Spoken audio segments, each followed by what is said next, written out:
Kids clinic තුලින් අද අප සාකච්ඡා කිරීමට බලාපොරොත්තු වන්නේ දරුවන්ගේ කැස්ස ගැන. අම්මලාට තාත්තලාට තියෙන ලොකු ප්‍රශ්නයක් තමයි දරුවන්ට නිතරම කැස්ස හැදෙන්නේ මොකද කියලා. ඒ වගේම අම්මලා තාත්තලා විශේෂයෙන්ම බයයි කැස්ස කියන්නේ ලෙඩක් කියලා. දැන් කැස්ස ගැන ගත්තාම පළවෙනිම දේ තමයි ඔබගේ දරුවා කහිනවා නම් කොච්චර ප්‍රමාණ වතාවක් දරුවා දවසකට කහිනවද කියන එක ඔබ සැලකීමට ගත යුතුයි. අප හිතමු දරුවා සාමාන්‍යයෙන් කහින්නේ දවසකට 5-6 වතාවක් පමණක් නම් එසේ නැත්නම් ඉඳලා හිටලා කහිනවා නම් විශේෂ අවස්ථාවකින් තොරව කහිනවා නම් එය සාමාන්‍ය තත්ත්වයක් ලෙස සැලකිය හැකියි. විශේෂයෙන්ම මේ කැස්ස කියලා කියන්නේ අපේ ශරීරයේ ස්වභාවික ක්‍රියාකාරීත්වයක්. අප ආග්‍රහය කියන දූවිලි වැනි දේවල් ශරීරයෙන් ඉවත් කිරීමේ ක්‍රමයක් තමයි කැස්ස කියලා කියන්නේ. එතකොට කැස්ස සාමාන්‍ය ප්‍රමාණයකින් තියෙන එක ස්වභාවික තත්ත්වයක්. ඒ දරුවාට කැස්ස ඇති වුණා කියන එක ගැන කලබල වීමට සුදුසු නැහැ.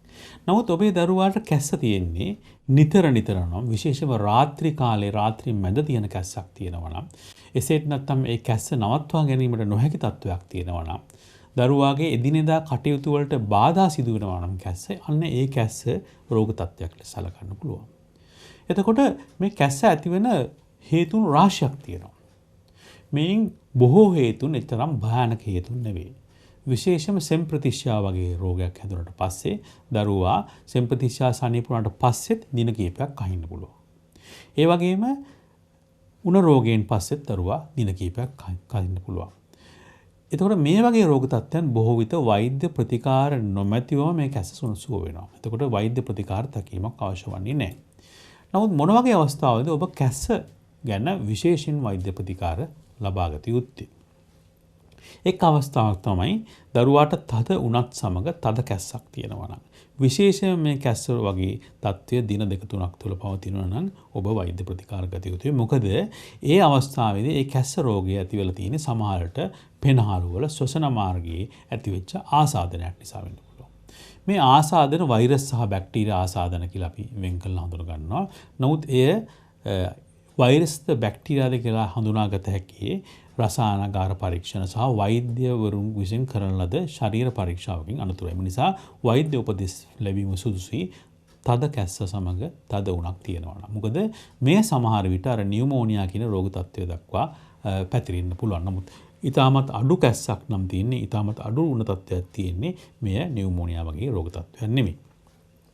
ඒ වගේම අපේ ලංකාවේ දරුවන්ට විශේෂයෙන්ම ලෝකයේ දැන් විශේෂයෙන් පැතිරෙන රෝගයක් තමයි මේ ඇදුම රෝග තත්ත්වය කියලා කියන්නේ. බොහෝ දරුවන්ට ඇදුම රෝග තත්ත්වය තියෙනවා. නමුත් මේ ඇදුම රෝග තත්ත්වය කැස්සත් එක්ක තමයි ඇතිවන්නේ. දැන් ඇදුම කිව්වම අපට සාමාන්‍ය හිතට මැවෙන්නේ ළමයෙක් ඊටමත් වේගයෙන් හුස්ම ගත යුතුයි, හුස්ම ගැනීමේ අපහසුතාවයක් තිබිය යුතුයි. එසේත් නැත්නම් රෝහලකට ඇතුල් කරලා මේ ළමයාව නෙබියුලස් කියන අර දුම ඇල්වීම කියන දේ කළ යුතුයි කියලා. නමුත් දීර්ඝ කාලීනව තියෙන නිතර ඇතිවන කැස්ස ඇත්ත වශයෙන්ම ඇදුම රෝගයේ ප්‍රකාශනයක් වෙන්න පුළුවන්. බොහෝ දුරට කුඩා දරුවන්ගේ ඇදුම රෝගය ප්‍රකාශයට පත්වන්නේ දීර්ඝ කාලීනව තියෙන කැස්සක් හැටියට පමණයි. ඊටමත් කලාතුරකින් ළමෙක් තමයි මේ කැස්ස වැඩි වෙලා හුස්ම ගැනීම අවහිරතාවය අපහසුතාවය ඇති වෙලා රෝහලකට කඩිනමින් ගෙනහිල්ලා ඒ ඉන්හෙල් කියන එහෙම නැත්නම් නෙබියුලයිසේෂන් කියන ඒ ප්‍රතිකාර ක්‍රමය කළ යුත්තේ. එතකොට ඔබ විශේෂ අවධානයක් යොමු කළ යුතුයි ඔබගේ දරුවාට තියෙන කැස්ව ඇදුම රෝගය නිසා ඇතිවන දෙයක්ද කියලා.